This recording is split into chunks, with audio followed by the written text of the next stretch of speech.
Hello, everyone, and welcome to Political Pulse. I'm Randy Aldridge. I'm here with Emma Kate Sowder. We've got lots of good news today. I'm going to start with something personal, something with Miss Sowder, who is soon to be Mrs. Burns. Congratulations. Thank She is you. engaged, about to be married. The next time we do one of these, you will be Mrs. Burns. Yes, very exciting. On behalf of everybody here, we wish you a lot of congratulations. Thank you. I appreciate it. So you're welcome. And a lot of what we want to talk about today is good news. It's actually all good news, Pretty much. like your wedding. Yeah. Finally, after a long, let's just call it a long process, a lot went into this, but the budget is ready and done. Yay, yes. It took a while to get here. Let's talk did. about what exactly happened to get to this point. If you can just kind of give us a brief idea of what happened. Yeah, so the House and Senate at the beginning of the year came out with their own budgets. They've now come to an agreement, and that version of the budget, the combined version, has passed both House and Senate and is now on Governor Cooper's desk. Governor Cooper has publicly made the decision to not sign the budget because of some of the clauses in there that he disagrees with. However, he is letting the budget become law. So that happens after 10 days of it being on his desk without signature, and he did that so that we can have the wonderful Medicaid expansion. So huge victory for healthcare providers everywhere, and really excited for North Carolinians to get better access to healthcare. And it is something that the North Carolina Medical Society and our partners and our members and staff been working on this for over a decade. So this is really big news, this Medicaid expansion. And it's really good news. 600,000 North Carolinians will have access to quality health care now. So that's really big news. But there's a lot of other stuff in there. And you'll notice we both have notes because there's some big numbers and a lot to go through here. So I want to break it down some. And I want to talk about something that our members and everyone really have made a big issue, at least this year especially, is rural healthcare and access to healthcare in rural areas. And there's a substantial amount of money in here for that. Let's break that down. A lot of money. Yeah, I think it's very clear based on the current budget that we have, the final version, that legislators think rural healthcare is a priority. They want to expand it. They want to make it better, and that is very clear through this budget. So first, we've got $11.25 million to train medical residents in rural areas. So there's a preceptor crisis. We're having a lot of folks who are not able to get trained in the way that they would like to be trained, and NCAHEC is kind of taking the lead on that in terms of researching the preceptor crisis, but also establishing five new rural centers for preceptorship. So very exciting there. And there's $500,000, if I got this right, to study access to community preceptors. That's accurate, right? Yes, and we're really excited about that because it's an important issue, and we're losing preceptors at a very fast pace across the healthcare space, and I think it's something everyone really needs some more information about. Let's talk about rural hospitals then, because there's a big number for them as well, right? Yes, there is.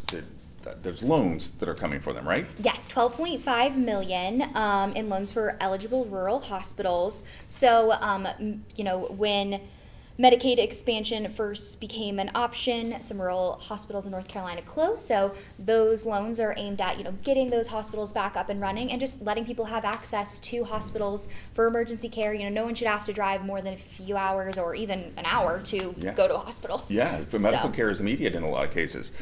But this is the next biggest number. It's so exciting. It involves UNC Health and ECU Health. I'll let you say the number because it's a big one. It is very big.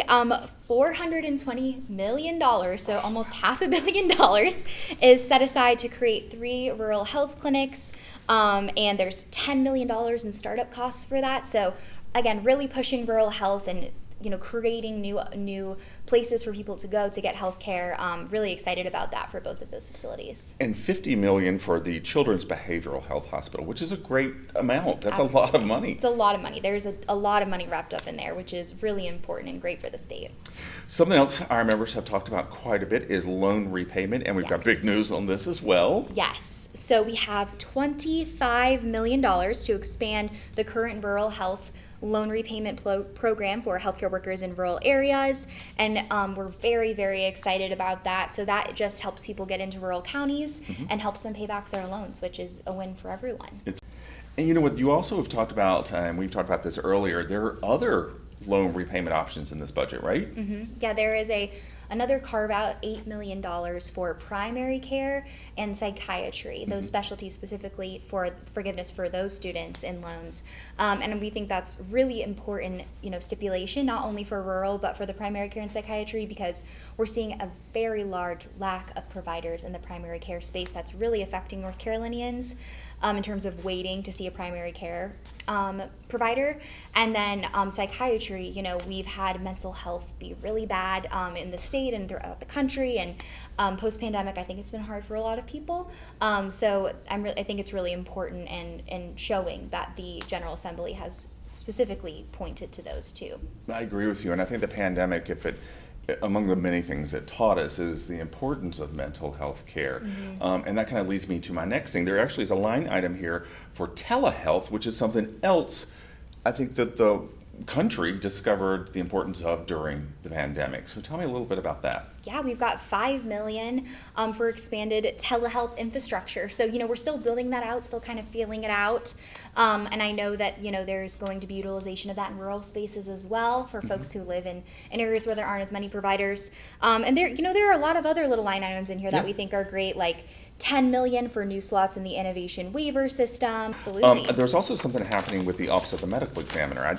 I have different notes than she does, and I'm just trying to hit the highlights here. But this is a big one too, right? Yes. We have money for new fees, and the fees are increasing for autopsies. And that's really important because there is a backlog. And autopsies, it's very difficult to get an autopsy done right now in North Carolina. There just aren't enough people who are doing them. So really important. That's been a big topic of conversation among our providers, having trouble getting death certificates and autopsies, that kind of thing. And there's also some money for the Office of Vital Records to do some digitizing of birth certificates and other vital records like death certificates. So that's really great news as well. And that's something our members have been asking about as Yes. well. One more quick thing we want to talk about. Helping kids with vaping and tobacco cessation. Tell me about that. Yeah, $18.75 million for youth tobacco and vaping cessation programs. Another thing that is very important as we see a rise in vaping trends among younger children. And some of that money is coming from the Juul settlement in North Carolina. So really great to see those programs as we see those levels of vaping rise. A lot that we have covered here, but it's a huge report, like 600 and some pages, Yes, right? it's very long. So I'm sure that there are other things in there we might talk about later, but for now, we're going to wrap this up. Thank you so much for sharing this with us, these highlights. I think everybody's very excited about some of these changes and some of this good news that have come out of the budget, finally. Finally, yes, very exciting. All right, thanks again, Emma Kate Sowder, soon to be Mrs. Burns. Thanks again for that, and thank you to all of you for joining us for this week's Political Pulse.